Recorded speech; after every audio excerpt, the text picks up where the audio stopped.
السلام عليكم ورحمة الله تعالى وبركاته رمضان كريم داوديال ميل walba waa joogtaan iyo si walba oo aanu la socotaanba waxaanu idin leenahay halkani waa ESTV stuudiyaha xaruntiisa dhexe ee magaalada Jigjiga gorsheegtu waxa ay ku beegan tahay daawadayaal xilligii adhadahan oo kale aad nooga barateen in aanu si toos ah hawada idinku soo gudbino guud ahaanba warar wixii soo gaaray qodobada wararkan idin hayno kuwooda ugu doorka roonna waxa kamid ah waxa guud ahaanba deegaanka si habsami leh uga bilaamay imtixaanka heer qaran ee fasalka 12aad ee u diyaar garowga jaamacadaha mas'uuliyiinta wakaalada ilaalinta deegaanka kaymaha macdanta iyo tamarta ee dawladda deegaanka Soomaalida Itoobiya ayaa u qabtay kulan wacyigelin ah oo ku saabsanaa faa'iidada ay leedahay ilaalinta deegaanku ardayda wax ka barata kulliyada maareynta iyo adeegga shacabka ee dawladda deegaanka Soomaalida Itoobiya wasaaradda waxbarashada ee dalkuna waxa ay sheegtay in uu imtixaankii heer qaran ee fasalka 12aad si habsami leh uga socdo guud ahaanba dalka qodobadaas iyo qodobo kale oo faahfaahsan ayaanu daawadayaal xilli tabinteena wareed idinku haynaa anigoo Cabdirasaaq Ibraahim Kalaasan haduu eeba idmo waan idin la socodsiin doonaa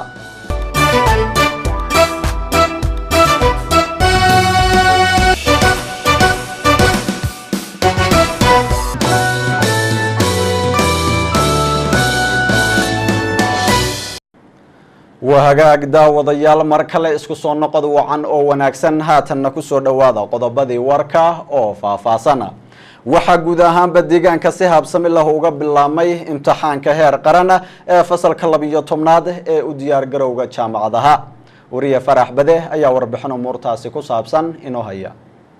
waxaa si rasmi ah deegaanka iyo dalka uga bilowday imtixaanka shahaadiga ah ee u diyaar garowga jaamacadaha fasalka 12aad deegaanka Soomaalida oo kamid ah deegaanada sida xawliga ah u kabcay dhanka waxbarashada ayaa waxa ka qayb qaadanaya sanadka 2010 imtixaanka u diyaar garowga jaamacadaha in ka badan 10,000 oo arday oo ku kala galaya 98 dugsi oo deegaanka ah haddaba wasiirka xafiiska waxbarashada ee dawladda deegaanka Soomaalida Itoobiya mudane Ibrahim Aadan Mahad oo wehelinayo maayarka maamulka magaalada Jijjiga mudane Ibrahim Maxamed Mubaarak ayaa waxay kormeereen dugsiga sare ee magaalada Jijjiga oo ka bilowday imtixaanka fasalka 12aad halkaas oo si sharciga waafaqsan lagu horfuray maadadii ugu horeysay ee imtixaanka heer qaran iyadoo goobjoog ay ka ahaayeen kormeerayaasha loogu talagalay inay ilaaliyaan geedi socodka imtixaanka waana kan wasiirka xafiiska waxbarashada ee dawladda deegaanka Soomaalida Itoobiya mudane Ibrahim Aadan Mahad oo warbixin intaas dheer naga siiyay waxa bilaabmay imtixaankii 12aadka ee lagu galiyay jaamacadaha imtixaanka waxa ka qayb qaadanaya 10,000 iyo 8 arday iyo 280 iyo 1 ilaaliyaal iyo 60 iyo 3 kormeerayaal imtixaanku wuxuu ka qabsoonay dhammaan qaybaha kala duwan ee dawladda deegaanka Soomaalida Itoobiya ay ka kooban tahay degmooyinka gobolada iyo maamul magaalooyinkaba waxa xusid mudan in sanad kastaba xilliga dabayaaqada sanadka uu qabsoomay imtixaankan heer qaran ee 12aadka iyo imtixaanka heer deegaan ee 8aadka marka arday badan way ka qayb qaadanaysaa guud ahaan imtixaamada oo dhan waxaan leenahay dhammaan ardayda ka qayb galaysa sanad dugsiyeedkan imtixaanka una rajaynaynaa guul inay ka soo hin doonaan insha Allah dhankiisana maayarka maamulka magaalada Jijjiga oo warbaahinta la hadlaya ardayda ka qayb qaadanaysa imtixaanka heer qaran ee u diyaar garowga jaamacadaha u rajeeyay inay natiijo fiican imtixaanka ka keeni doonaan maadaama lagu jiro xilli tayada waxbarashada deegaanku heerkeedu aad u sareeyo wasiirka xafiiska waxbarashada dawladda deegaanka Soomaalida Itoobiya oo wehelinayaan qaar kamid ah agaasinada xafiiska waxbarashada ayaa waxay sidoo kale soo kormeereen habsami socodka imtixaanka ka socda dugsiyada sare ee dhagax leh iyo Bambaas oo ka tirsan degmada Gursum ee gobolka Faafan sidoo kale goobaha imtixaankan sida rasmiga ah uga bilowday waxa kamid ah magaalada Guud ee xarunta gobolka Shabeelle magaalada Dhagaxbuur ee xarunta gobolka Jarar iyo magaalada Shineele ee xarunta gobolka City waxaana soo kormeeray habsami socodka imtixaanka fasalka 12aad ee ka bilowday magaalada Guud gudoomiyaha gobolka Shabeelle iyo mas'uuliyiinta maamulka magaalada iyadoo ay goobjoog ka ahaayeen furitaanka maadadii ugu horeysay imtixaankan heer qaran ee u diyaar garowga jaamacadaha halka dugsiga sare ee magaalada Dhagaxbuurna sida sharcigu yahay lagu horfuray maadadii ugu horeysay imtixaanka goob ay wada dhan yihiin maamulka gobolka iyo qaybaha kala duwan ee kormeerayaasha imtixaanka dhinaca kalena magaalada Shineele oo isaguna si rasmi ah uga bilowday imtixaanku ayaa waxay mas'uuliyiinta maamulka gobolka iyo kuwa degmadu ay kormeereen habsami socodka imtixaankan heer qaran ee u diyaar garowga jaamacadaha imtixaankan heer qaran oo socon doona muddo 4 maalmood ah ayaa intuu socdo la filayaa inuu ku soo dhamaado si nabadgelyo ah oo la mid ah sida uu ku soo dhamaaday imtixaankii heer qaran ee fasalka 10aad. mas-uuliyiinta wakaalada ilaalinta deegaanka keymaha macdanta iyo tamarta ee dowlad deegaanka Soomaalida ee Itoobiya ayaa u qabtay kulan wacyigelin ah oo ku saabsanaa faa'iidada ay leedahay ilaalinta deegaanku ardayda wax ka barata kulliyadda maareynta iyo adeega shacabka ee dowlad deegaanka Soomaalida ee Itoobiya. wariye Cabdi Iid Maxamed ayaa warbixin umuurtaasi ku saabsan inoo soo diyaariyay. maalmihii ugu dambeeyay magaalada Jigjiga waxaa ka socday olole nadaafadeed oo loogu gogol xaadhayo xuska maalinta ilaalinta deegaanka oo 5 Juun adduunka laga xusi doono. wakaalada ilaalinta deegaanka kaymaha macdanta iyo tamarta ee dowladda deegaanka Soomaalida Itoobiya ayaa wada dadaalo loogu diyaar garoobayo xuska maalinta ilaalinta deegaanka waxayna wacyigelino iyo olole nadaafadeed ka fulinaysaa magaalada Jigjiga. saakana waxay wakaalada ilaalinta deegaanku ay u qabatay kulan wacyigelin kulliyadda maareynta iyo adeega shacabka ee dowladda deegaanka Soomaalida Itoobiya. kulankan oo mid ardayda faandeeriya lagaga siinayay ilaalinta deegaanku wanaaga ay leedahay iyo in qof kasta ay waajib ku tahay inuu ilaaliyo nadaafadda deegaankiisa. intaasi kadib ayaa waxa la guda galay ololihii nadaafadeed ay ka fulinayeen gudaha kulliyadda maareynta adeega shacabka lagagana nadiifinayay caagaga iyo qashinka qalalan. ololahan oo iska kaashadeen wakaalada ilaalinta deegaanka maamulka magaalada Jigjiga iyo kulliyadda maareynta adeega shacabka ayaa waxa si wada jir u fulinayay ardayda wax ka barata kulliyadda iyo mas'uuliyiinta wakaalada ilaalinta deegaanka, mas'uuliyiinta maamulka magaalada Jigjiga iyo mas'uuliyiinta kulliyadda maareynta iyo adeega shacabka. waxaana ugu horeyn warbixin naga siiyay waxyaabaha looga gol leeyahay ololayaashan maaraya wakaalada ilaalinta deegaanka kaymaha macdanta iyo tamarta ee dowladda deegaanka Soomaalida Itoobiya mudane Mawlid Hayr Xasan. ololahan waxa looga dan leeyahay in bisha June asalba maalinta environment-ga la June 5 marka bisha June sanad walba waxa la qaadaa ololaha nadaafadeed iyo dhir in la beero oo lagu ilaalinta deegaanka lagu xuso ayaa marka ujeedada ugu weyn waxa weey June 5 maadaama ay maalinta international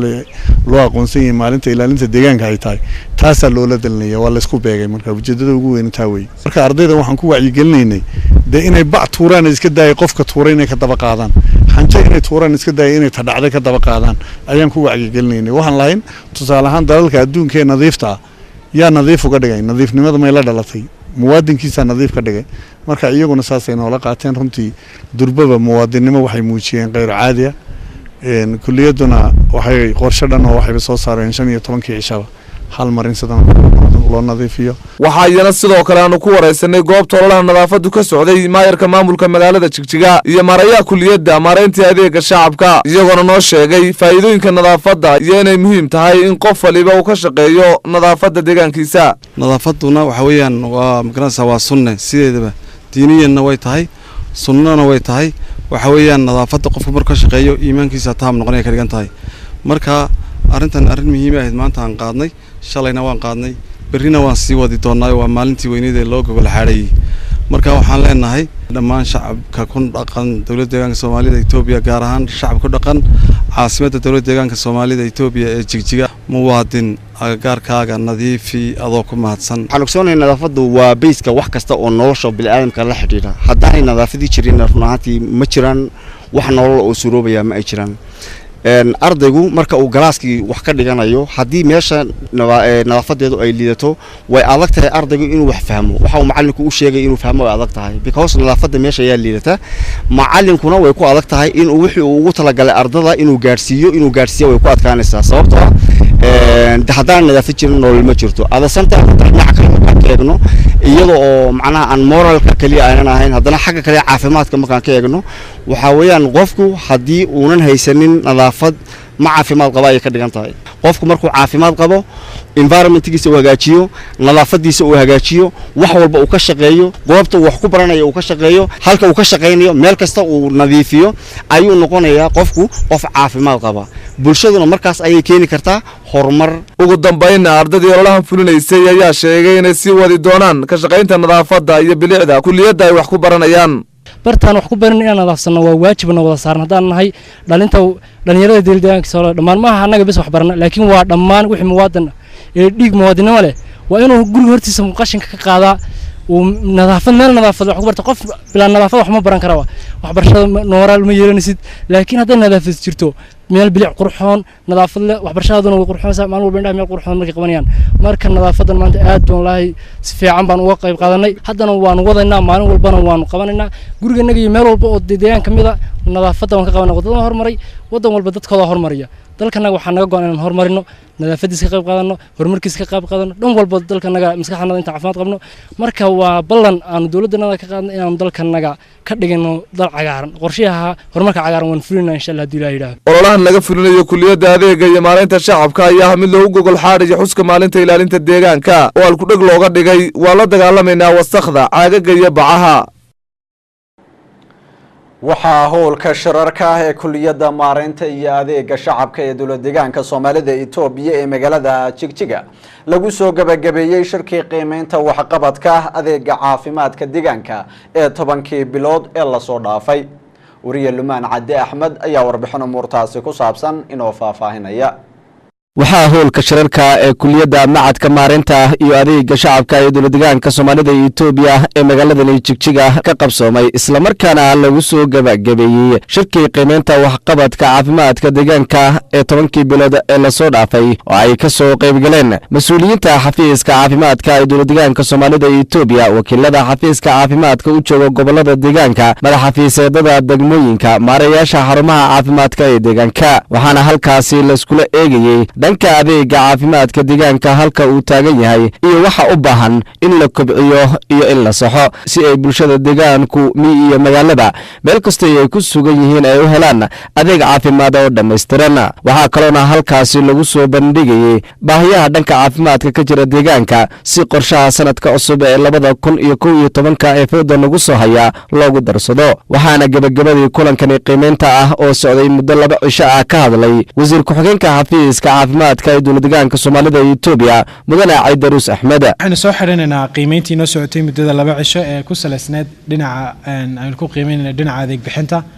dhinaca maareynta ama dhinaca hogaaminta sidoo kale aan ku qiimeynayna dhinacyada kala duwan ee dhaqangelinta ama hergelinta xirmooyinka iyo reformyada loogu talagalay in lagu dardargeliyo adeega caafimaadka sidoo kale qiimeyntii aan ku sameynay taageerada gaarka aynu ka helno federaalka ama special supportiga loo yaqaano iyo isku duwidda iyo coordinate gareynta hay'adaha sidoo kale sida dhinaca maamulka waxa weeyaan logistiga iyo ambulaansiyada iyo sida loola tacaalayo loogana diyaar garoobayo emergenciyada iyo isbedelada xilliga sidoo kale sidii aynu waxa weeyaan u hirgelin lahayn arinta isbedelka ama dhalan roogitaanka aan ku keenayno caafimaadka degmooyinka iyo xirmooyinka maamulka suuban ee degmada ilaa iyo xarumaha caafimaadka iyo sidoo kale isticmaalka gashiyada kala duwan ee heshaan iyo sidii loo qorsheyn lahaa iyo maareynta xogtaba sidoo kale qaar ka mid ah xubnihii ka soo qayb galay kulankaasi oo dhankooda aanu wareysiyo aanu la yeelanay ayaa cadeeyay inay kulankani ay wax weyn ay ka dhaxleen kana go'an tahay inay sii dardargelin doonaan howlaha shaqo ee bulshada ay u hayaan waxa weeyaan halkan waxaan ku jiray muddo 2 maalmood noo soo socday qiimeyntii waxqabadkii waxa weeyaan sanadkii la soo dhaafay adeega caafimaadka iyo heerdawalka caafimaadka deegaanku waxa weeyaan darajada uu joogay oo waxa weeyaan health center iyo rug caafimaad iyo waxa weeyaan si hoose loogu qiimeynayay iyo waxa weeyaan xafiiska caafimaadka ilaa heer gobol ilaa heer deegaan iyo sidoo kale sidii waxa weeyaan qorshayaasha sanadka 2011 qorshayaasha caafimaadka adeega caafimaadka waxyaabihii lagu dari lahaa iyo waxa weeyaan sidii kor loogu qaadi lahaa adeega caafimaadka ee xarumaha alxamdulillah si fiican buu noogu dhamaaday maanta ayuu noo soo gabagaboobay waxa weeyaan annaguna waxaan ballan qaadaynaa qorshayaasha xukuumaddu ay nasiisay iyo waxa weeyaan tababaradii noocyadoodii kala duwanaaba inay say ahayd aan u gaarsiino bulshadii iyo goobihii loogu talagalay ta kale waxaan qorshahanagu waxa weeyaan tababar nagu ku jiray tababar maaragtay lagu kobcinayo sidii hore adeegyada caafimaadka hore loogu sii wadi lahaa ta kale waxaa ku jirto oo kale oo aan ka wada hadalay sidii maaragtay qorshaha 2011 baahida caafimaadka qaybaheeda kala duwan kor loogu qaadi lahaa oo loogu qaadi lahaa marka howlahaas nasiib wanaag guulo badan oo maaragtay iyo aqoon kororsi badan baan ka helay annaguna aad baan uga faa'iideysanay dhinaca maskaxda iyo aragtida aad baan uga faa'iideysanay insha Allah waxaan filaynaa inaan ku guuleysan doono annaguna ballan waxaan ku qaadaynaa haddaan nahay madaxfiisada caafimaadka inaanu arinta aan kor u qaadayno kana mara dhalin doono qorshayaasha dawladda ee loogu talagalay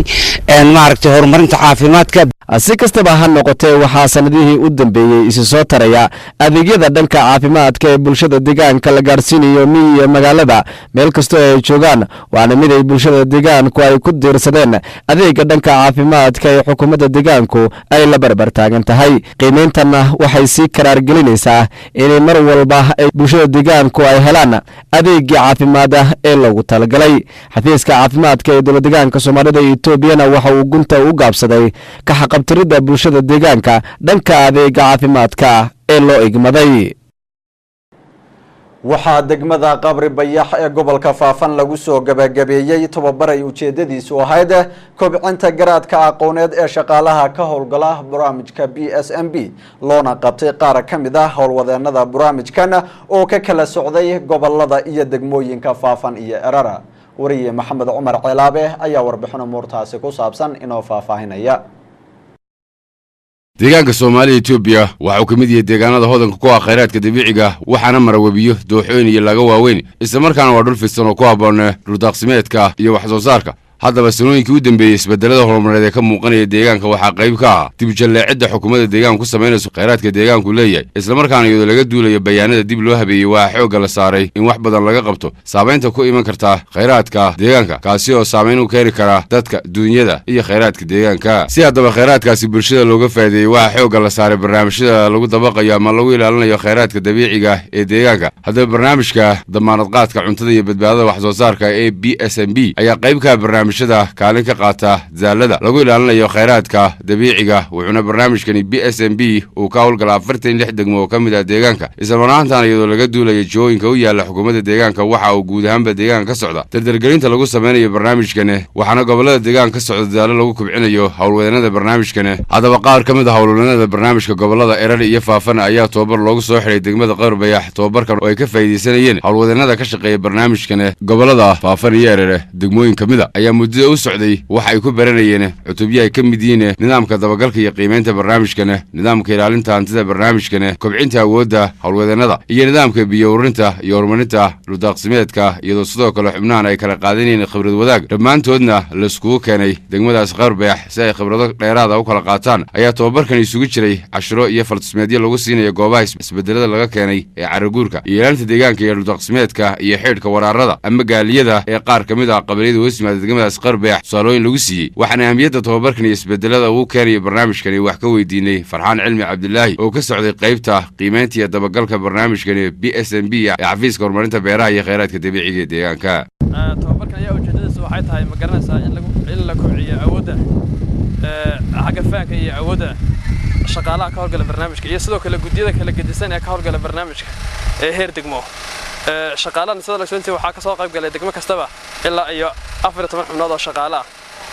14 xubnood waxay yihiin waa shaqaale kala gedisan oo nin walba uu leeyahay khibrad gaar ah uu leeyahay barnaamijka ku aadan casharada laga bixinayay ma garanaysaa dhowrka cisho ee barnaamijka tababarka oo socdo waxaa kamid ah casharada nidaamka dabagalka iyo qiimeynta sidoo kale waxaa kamid ah maareynta khataraha waxaa sidoo kale kamid ah adkeynta guddiyada sidoo kale waxaa kamid ah casharada la qaadanaya nidaamka loo maareeyo iibka barnaamijka iyo sidoo kale nidaamka xirxirka carrada la xiriira kheyraadka dabiiciga dhankooda howlwadeenada ka shaqeeya barnaamijka BSMB ee ka faa'iideysanayay tababarkan oo wax ka weydiinay ahmiyadda tababarkan iyo isbedelka uu keenayo geed socodka barnaamijkan ayaa waxay yiraahdeen tababar waxaan loo qabtay ku saabsan productive safety net program oo ah barnaamijka programka howlgala degmada Qabri Bayax tababarkan ayaan waxaan kaga hadlaynay afarta mawduuc oo ah monitoring and evaluation risk management iyo qaabka iibka tababarkan oo noo socday muddo 7 cisho ayaan waxaan u qaadanay sidii loogu talagalay annaga haddaan degmo ahaan nahayna waxaan rajaynayaa inaan heer qabale inaan u dhaadhicino ilaa heer santar waxaan ka mid ahay shaqaalaha xafiiska beeraha degmada Qabri Bayax marka waxaan muddadan hadda noo socday tababar ku saabsan dhowr qaybood isugu jiray tababarkaas oo aad u muhiim ah daryeelka carrada la dagaalanka waraarada samaynta gabiyanka waxyaabo badan tababar aad u muhiimsanay oo dhowr degmo oo meesha isku nimid xafiiskan